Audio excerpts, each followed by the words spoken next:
Hey folks, it's Rob Flux here with another Sunday session, and today we're going to be talking about all things interior design. In fact, interior design deconstructed. In order to do that, I've got a very special guest, Nicola Barrett. So Nicola, welcome. So your business is Nitabi Interiors, but tell us a little bit about who is Nicola. Give us some insights into how you came about being in this industry. So a very long time ago, I studied interior design. I have a bachelor degree in design, majoring in interiors from the University of Technology, Sydney. It's a four-year degree with an honours component. And I did a few other things after I left university, but then I ended up working for high-end suppliers of tapware and lighting. And my clients were architects and designers. So I would see a project through from specification through to supplying that product to a builder or trade, and then any troubleshooting that might happen on site afterwards. So I was always using my degree and qualifications in that work, and I knew what an architect and designer needed to do to make a project successful, because I'd had the educational background for that. And then sort of more about 20 years ago, I started investing in property. I read Robert Kiyosaki's book, Rich Dad, Poor Dad, like many of us. And I think everyone has. And was inspired by that. And I felt drawn towards property. And then I knew that with my background in interior design, I could carve out a path forward. And so I've bought and sold many properties. I've done quite a few renovations, had a development site, and now I do some renovations, but I also have developer clients where I for fee do interior design services for them. Yeah, but I guess you predominantly use your own interior skills in-house in your own projects, doing all of those renos and a couple of developments, as you said, along the way. So we're going to try and pull some of that out of your brain and go, well, if people are looking at both a renovation and also a brand spanking new build, I guess what are some of the things, the tips and tricks that we're actually going to start to look for? But firstly, let's kind of take it back a few steps, because a lot of people hear the name interior design, but there's a whole bunch of other industry experts out there that claim to play in this space in some way, shape, or form. So we've got architects, we've got building designers, we've got draftsmen, there's interior designers themselves, then there's an interior architect, an interior designer, interior decorator, I should say, and then a stylist. So there's That's not confusing at all. Not confusing at all. So okay, so maybe what we need to do is we just need to unpack each of those individual roles and understand, because there's going to be some crossover of some of the things in each of those areas, but clearly one person will specialize in one thing and then have a crossover. Right, so let's understand, what do they specialize in? What's their crossover? And then when we're talking specifically interior design, we can then talk about what are the value add and the services that you guys bring to the table. So let's start with the top of the food chain. And I need to say, this is not a regulated industry. And so the only one who can actually use the title is the first one on the list. That's the architect. Everyone else kind of just makes up their title.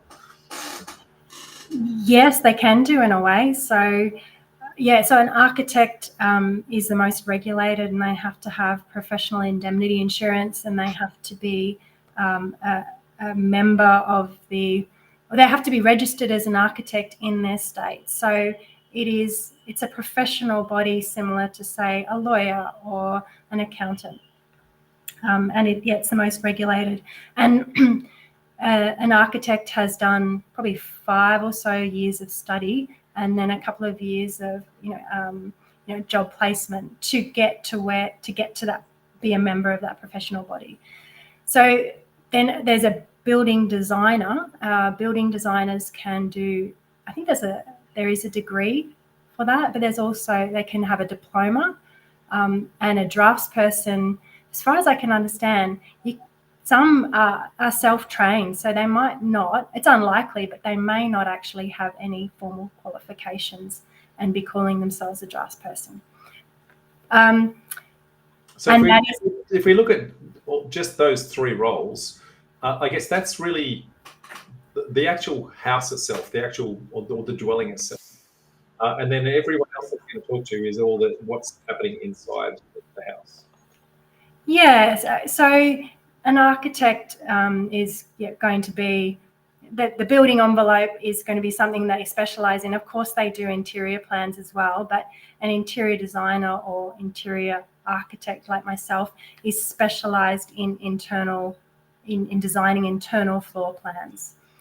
And my degree was a 4-year degree to do that, and it's a bachelor degree. So an interior decorator, on the other hand, a lot of interior decorators call themselves interior designers, but they are different. Interior decorator might have done a diploma in interiors work, and they might be doing things like choosing finishes or fabric selections, furniture layouts. And then there's a stylist as well that's in that realm, and a stylist is probably going to be someone like a home stager, for example, the sort of company that you might engage to stage your development, for sale. And there's no qualifications required to be a stylist. Yeah. So if I was being very simplistic and not trying to offend anyone in any industry here, but if I'm being very simplistic, the architect at the top of the food chain, having done a lot more study, is going to have paid a lot more attention to both the exterior and the interior, the use of space and that sort of thing, than I guess someone who's done less study. So I guess whether it be a draftsman or building designer, where they're probably more less concerned about the flow and more about the pure function of the space. And so as you start coming down the food chain, that's where the interior designer then starts to go, well, how do we actually add value into, those other, the draftsman and also the interior, the building designer space. And as you push up, you're going to cross over a little bit with some of the skills that the architect has, I'm sure. That's correct. Yeah. There you go. We nailed it. Yeah, all sorted. All sorted. Okay, so let's look at it. So interior designer, let's dive deep into what is it that you actually do. So you called this a term that I hadn't heard before, but it seems to make sense. Space planning. So what is space planning? It's the organization of a space. So there might be a client brief where, say, 3 bedrooms and 2 bathrooms are required, along with the kitchen and living spaces, and then an interior designer or architect then draw lines on a page to arrange those spaces in a way that flows well, hopefully, and is a good space to live in. And as designers, we're trained to think in 3D. So we're trained to draw the lines on a piece of paper, but also to be able to imagine them in 3D so that we can create spaces that are nice to live in or to be in. Yeah, and not just functional, but actually have purpose, fit for purpose. I guess both in form and function. So what do they look like? How do they feel? What's the vibe and the character that you get when you actually walk into a space? So I will always choose white. If I'm choosing my favorite, light rice is my favorite color. I've put that in so many projects. It's not funny. But that's the extent of my design skills. So whereas I go into some homes where a good interior designer has been there, and there's this wow factor, there's this kind of X factor that you just don't know what it is. And it's really because you've thought the space through from start to finish. Yeah, and I think that as designers are drawing up plans and making them work and resolving them to be better and better, they're also often thinking about finishes as well, because they're imagining in 3D. So they're thinking about color and views, and they're bringing that all together as they're designing. So yeah, it's not just like a white space. Yeah, and speaking of finishes, just looking over your shoulder, you've got a whole bunch of samples and that sort of thing on your board. So tell us a little bit about how you work with finishes and how do they, what's the process that you go through to actually select those? Yeah, so something that a good designer, architect, or anyone in that realm will do for their client is make sure that they start assembling physical finishes of the, what they're going to use in their interior or even exterior finishes. So up here I've got some tiles, a paint color, cabinetry color, and it's a great communication tool to show the client what the finishes are going to look like, and also to help choose colors, make sure that they all go well together. And I also find it to be a great communication tool with, say, the builder, because you can take the finishes to site and then they can look at the tile selection and tell you whether or not, or they can then communicate to the tiler, say, how to make the floor levels flush, and the builder will often give feedback on finishes too. So it's not possible, I think, to choose finishes from a computer screen or a photograph, which I think, a lot of people are put in the position of doing. It's much easier to have the physical finishes. And also, designers and architects are given preferential treatment by suppliers, so we can request finishes and we get them for free, and they're usually pretty good at supplying them to us quickly. Yeah.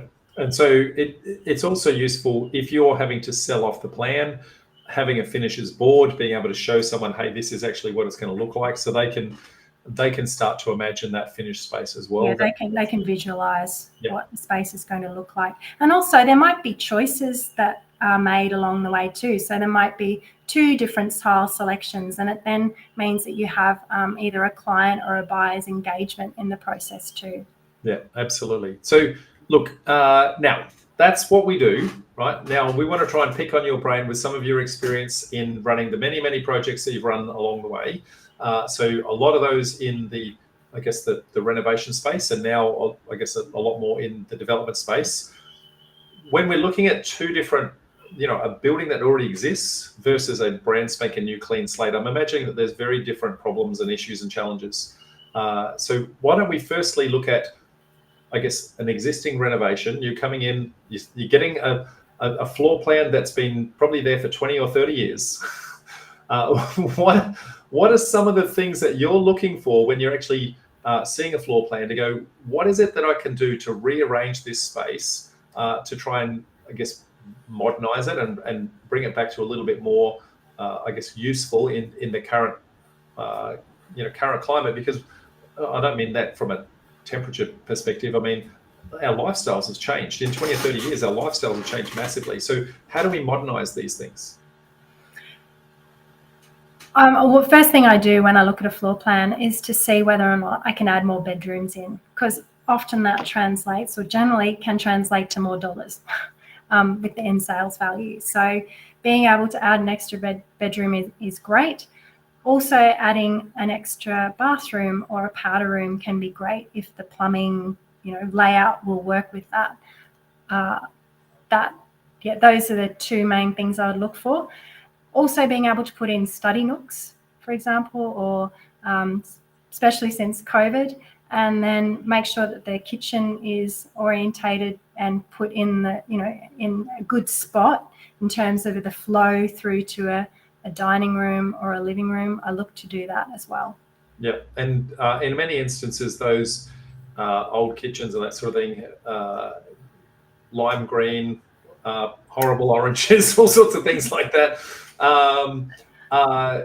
Is your preference to rip and replace, or keep the carcasses and I guess resurface them? Oh, that's a good question. I would rip and replace. It's actually not too expensive to replace carcasses if you know where to go, and you can design the kitchen using standard sizes like 600 or 400. So my preference would be to replace the carcasses. Okay, radio. Okay, what about you said where humanly possible to try and add additional bedrooms. So one of the things that I know from, I guess, a lot of old floor plans is they don't tend to have built-in robes. They don't tend to have those sorts of things in there. So in many instances, you're going into a room and it looks functional, but by the time you actually put a wardrobe in there or a walk-in robe, the space just shrinks massively. So what are some usable sizes that you would actually, when we're trying to actually make sure that a room is actually a saleable thing and not a study nook? So what size room would we say is a minimum if we wanted to say put a single bed and a desk in there? Yeah, so for a single bed, probably about, at a minimum, 2.5 by 2.5, depending on where the wardrobe goes. And it depends on the type of wardrobe door you have. So sliding wardrobe doors are going to mean that you can fit more into a room than a swing door, because a swing door is just going to take up more space. So that's something to watch out for. Absolutely. It also means, though, that with the sliding door, that sometimes you can't reach into the back in some areas, and you got to I guess play around with that. So it's a compromise, right? So okay, if we need to make the room a little bit bigger, we want to fit ourselves a double bed in there. What room sizes are we looking at now? 3.5 by 3.5 ish would be great. Maybe could shave a bit off that and go down closer to 3, but for a double or a queen, I'd say 3.5. Starts getting tight. Yeah. Okay. What about when we're coming into bathroom spaces and things like that? So are there any tips and tricks to, I guess, when we're trying to redo an entire bathroom, what are the tips and tricks we can do to create space in there? You said before, maybe separating your toilet from your actual bathroom itself. But what are some of the other tips and tricks we can do? Yeah, well, I mean, it's looking at what's selling well in the area, and it depends on your target market. But a bath takes up a lot of space, so baths are attractive for young families because it's better for younger children. But you possibly would want to assess whether or not it's worth having a bath in the bathroom. And because that takes up a lot of space. Perhaps having a separate toilet. If it's a larger house with less bathrooms, it means that there's multiple users for the bath and then the toilet. Yep. Well, I know in my family, my kids are grown up, bath never gets used, right? But young families, like you said, are almost guaranteed to need a bath. And so it's understanding you said target market, I'm going to say demographic, understanding who the people are that are actually going to be there. So you've got, I guess, young kiddies, so young families. You've got, I guess, teenagers, they're not going to care. You've got, I guess, the empty nesters where everybody's actually already left the home. Then you've got, I guess, the age in place, and we're starting to need people to come actually and start to look after us. Maybe it's us that needs to get in the bath because we can't stand up for that long. So there's different phases in life where that becomes more or less important.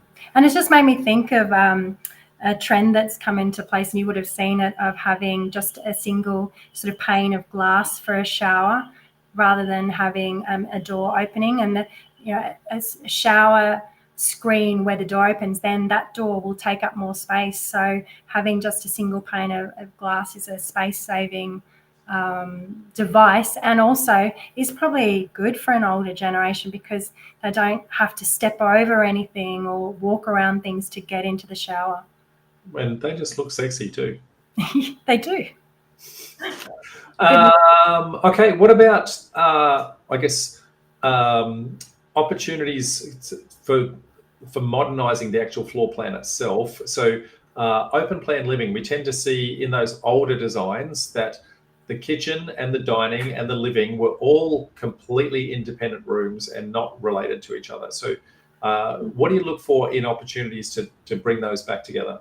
Well, I think the relationship between the kitchen and then the dining room is quite important, because the practicalities of taking all your plates and serving things from the kitchen to the dining room, if that's a bit of a trek, that's not very appealing for anyone. So that relationship is important, and then that goes on to looking at where the living room is in relation to those areas as well. Yeah, so there's interaction between the cook and where the fun's actually happening, because the cook doesn't Yeah. want to be out all by themselves. Interesting that you said, I guess, the trek between those two areas, right? So there's a couple of other things that I always look for when I'm reviewing floor plans on newer dwellings, and that is the trek that you need to take on other, I guess, use cases. So if I'm getting out of my car with the groceries, what's the path I need to get to in order to get to the pantry and drop everything off? Yes. Is it a straight line, or is it, some zigzaggy path where I have to dodge half a dozen pieces of furniture and, which is, up 3 flights of stairs, all that sort of stuff, right? And the other one is the opposite end of the thing. So at the end of the day, I guess you throw your clothes in a laundry basket, but then you have to trek all of that all the way down to the laundry some way, shape or form. So opportunities for laundry shoots and things like that to save. Are there other little pathways and things that we might want to consider that if we're looking at a floor plan, how usable is it? So I think those things are really good points about the laundry, and then the proximity of the garage, say, to the kitchen, and also like having to navigate any stairs on those treks, or moving around spaces. So I think we were talking about earlier, and talking about say the placement of TVs and where they would thinking about the provision for that, a good place to have a TV, where that is in relationship to a sofa, and can the sofa fit comfortably to watch the TV that's placed on a certain wall, and also is there the technology to have a TV on that wall. So you don't want to have all the PowerPoints on another wall. You want to have them where the TV is going to be placed, and also any data cables that might be needed as well. Yeah, well, and that's a really good point, because a house that's 20 or 30 years old was probably designed for a 14 or 15-inch TV. Now we've got 85-inch flat screens that sit on the wall. Is there the wall space to actually take that? Is it there's going to be window glare and all sorts of things, and then how does the couch sit in proportion to that? Because the orientation of the room may have to be completely different in order to do that. Yeah. Yeah. And it just made me think of kitchens as well, and it's very popular now to have an island bench and to have bar seating at a kitchen. And I can totally understand why people want to do that. And people often eat quite casually now, so they can eat in their kitchen if it's got the right sort of setup to have bar stools and a surface for eating in the kitchen. Yeah. Why track everything through the house? Yeah. Okay, so that's from a renovation space. What about if we go back to, I guess, a brand spanking new clean slate, new development, or a new house design or anything like that? What are some of the gotchas that we tend to look for on the floor plans? Because our architects or building designers will give us a design, and we trust in their ability to actually think the workflows all the way through, but there's quite often some missed opportunities. So what are the things that you look for as an interior designer when you're reviewing someone else's floor plan? Any opportunities to add more and to maximize the spaces. So adding in an extra bedroom. I think that I look for dead space. So is there an opportunity to put in a powder room or a study nook into a little, an area that's not being used for circulation or as a room? Those sort of things can make our development stand out from the development down the road. Yeah. And what about things like just the flow of a room? So how and where furniture is located and stuff like that.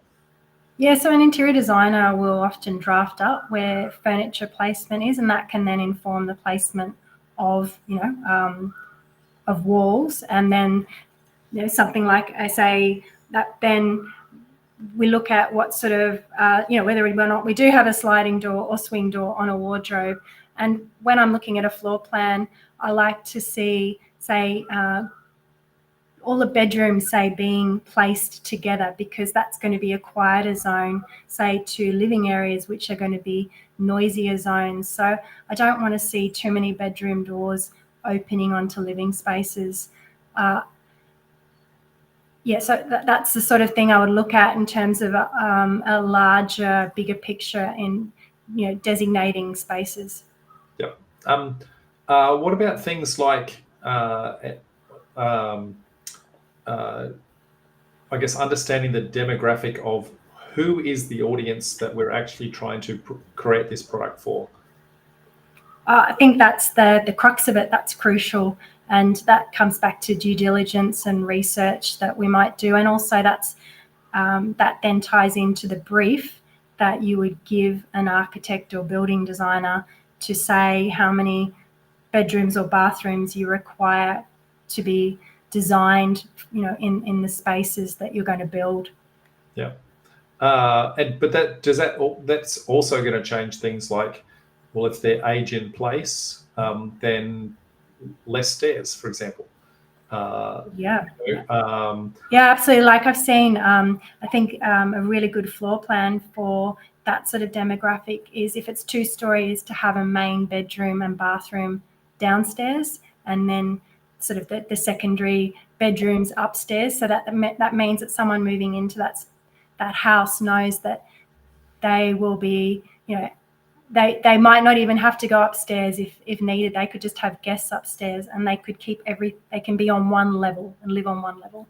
Yeah, and initially they might not need that, but I guess the provision for that at some point in the time, or alternatively, a provision for a space for where a lift could go. So, that the allocation is actually already there. The electricals are already there. If there needs to be a pit, that's already there. So thinking those things through right up front. Yeah, that's a great idea to provision for that. And I think that demographic would really value that sort of forethought. Yeah. There was a couple of other little gotchas that you mentioned, I guess, in our pre-chat. Things like the position of toilets in particular instances. So. This is a real bugbear. So none of us really want to look at a toilet either from the front door or from our living spaces, or even when we're entering a bathroom. It's nice to plan that bathroom so that the loo is behind the door, and that the first view is the vanity or, say, a window. So a nicer view than the loo. Understood. And that includes just the proximity of where that bathroom actually is. So you don't really want that to be sitting right outside your dining room, for example, or right outside your kitchen. Yeah, exactly. And that's that zoning that I was talking about before, grouping the bedrooms together and the bathrooms together if possible, because that means that the plumbing layout's a bit easier to put in, or might be cheaper, and keeping elements of that separate to the more public facing parts of the dwelling, like the living room and kitchen and dining room. Yeah. And when should a toilet be completely separate to the actual bathroom itself? I think that when you might have, say, for a 3 or 4 bedroom house, it means that that's going to be catering for, a larger group of people, and to have a separate loo, separate to the shower and the bathroom, or that bathroom area, it just means that it's more usable.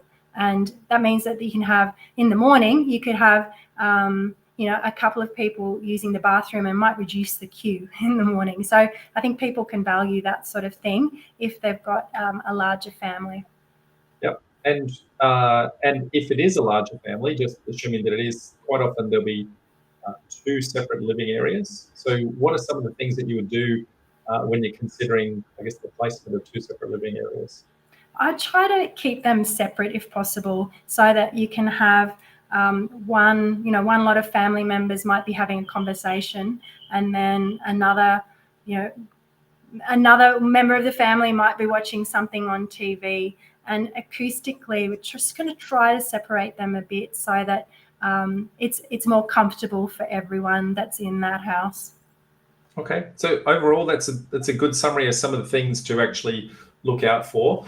Some of the other elements, I guess, not just the positioning of walls and things like that, but the actual the kitchen cabinetry, the bathroom cabinetry, all those sorts of things, that the level of detail that needs to go into there. What are some things that we need to consider when we're coming up with the design of that? Because in many instances, the architect will just go, there's a kitchen, right? And doesn't put any thought into how many cupboards and what the cupboards are going to be used for, and where the pots are going to go. How much detail do we need to go to for that? Yeah, so an interior designer or even a decorator is more likely to be a specialist in that. And I'm going to get I don't want to get too technical, but there's different ratios of drawings that designers and architects use. So 1 to 100 drawings are very high level drawings. So, and then 1 to 50 drawings have more detail. Kitchens tend to be drawn up in 1 to 20. Yeah. So the scale is what we're talking about. So yes, exactly. Yes, you said it better than me. Yeah. Yeah. So what we're looking at here, folks, is the level of detail that's visual on the page, as opposed to 1 centimeter equaling 1 meter. 1 centimeter might equal 10 centimeters, for example, or 20 centimeters. So there now we can actually go, okay, we can actually start to visualize this a little bit better. So that's going to help you to understand that, or our user, I should say, to actually understand what does that actually look like and what's it going to feel like. It also helps the builder actually understand what is it that he's actually building. Yeah, so there's a lot more detail that would be put into, say, a 1 to 20 drawing.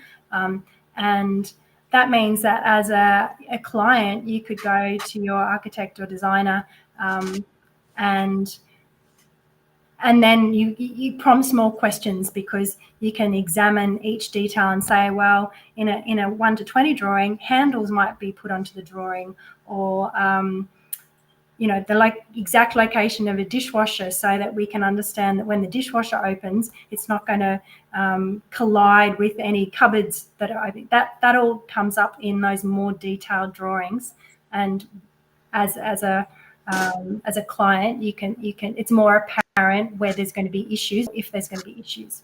Yeah, very good. And lucky last one, just positioning of things like PowerPoints, the more is it that simple?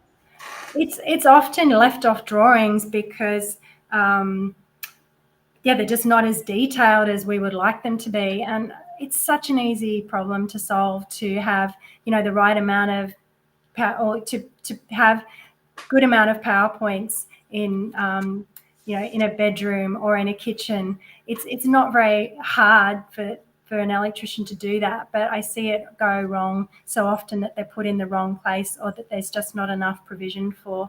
So a good drawing will have all that detail on it, and then the electrician's got something very clear to follow when they're costing and doing installs.